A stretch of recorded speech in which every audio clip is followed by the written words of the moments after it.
नमस्कार, मैं अंबे वर्मा और आप देख रहे हैं इंडिया टीवी न्यूज। तो चलिए आगे बढ़ते हैं कुछ खास खबरों की ओर। अरवल में किसान महापंचायत को संबोधित करने पहुंचे प्रशांत किशोर ने पटना में बीबीएससी अभ्यर्थियों के प्रदर्शन पर बड़ा बयान दिया है। उन्होंने कहा है कि जब मैं अनशन पर बैठा था तब से कह रहा हूं कि बीबीएससी की ज्यादातर सीटों को पहले ही बेच दिया गया है। यह 1000 करोड़ से ज्यादा का घोटाला किया गया है। 30 लाख से 1.5 करोड़ में सीटों को बेच दिया गया है। हम बच्चों के साथ लड़ाई लड़ रहे हैं ताकि परीक्षा रद्द हो जाए और कल इस पर न्यायालय में सुनवाई भी है। लेकिन परीक्षा रद्द भी हो जाए तो बच्चों के साथ न्याय नहीं होगा, क्योंकि सीट पहले ही बेच दी गई है। यह पहली परीक्षा नहीं जिसका पेपर आउट हुआ हो। पिछले कुछ सालों में जो भी परीक्षा हुई उनमें ज्यादातर परीक्षा में पेपर लीक हुआ है। नीतीश सरकार ने पेपर लीक में शामिल एक भी व्यक्ति को गिरफ्तार नहीं किया है। इसके बजाय उन्होंने बच्चों पर लाठियां बरसाई हैं। इसलिए अब नीतीश कुमार को वोट से चोट देनी होगी। लाठी की चोट 5 दिन में ठीक हो जाती है, लेकिन वोट की चोट 5 साल तक रहती है।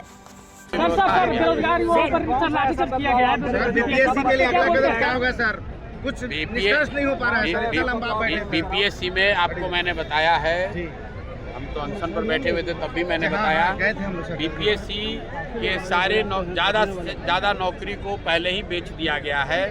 1000 करोड़ से ज़्यादा का घोटाला किया गया है। 30 लाख से लेकर 1.5 करोड़ रुपए तक में एक पद बेचा गया है। हम लोग छात्रों के साथ लड़ रहे हैं कि वो परीक्षा कैंसिल हो और कल कोर्ट में उसकी सुनवाई भी है। छात्र आज भी गर्दनी बाग में धरने बैठे हुए हैं। लेकिन अगर बीपीएससी का एग्जाम फिर से हो भी जाए तो भी वो बच्चों के साथ न्याय नहीं होना है, क्योंकि नौकरियां तो पहले ही बेच दी गई हैं। बीपीएससी में आंदोलन भले हो रहा है, लेकिन ये कोई पहला परीक्षा नहीं जहां पेपर लीक हुआ है। बिहार में तो हर 2 महीना पे पेपर लीक होना है। सिपाही भर्ती में घोटाला, दरोगा में घोटाला, टीईटी में घोटाला, नीट में घोटाला।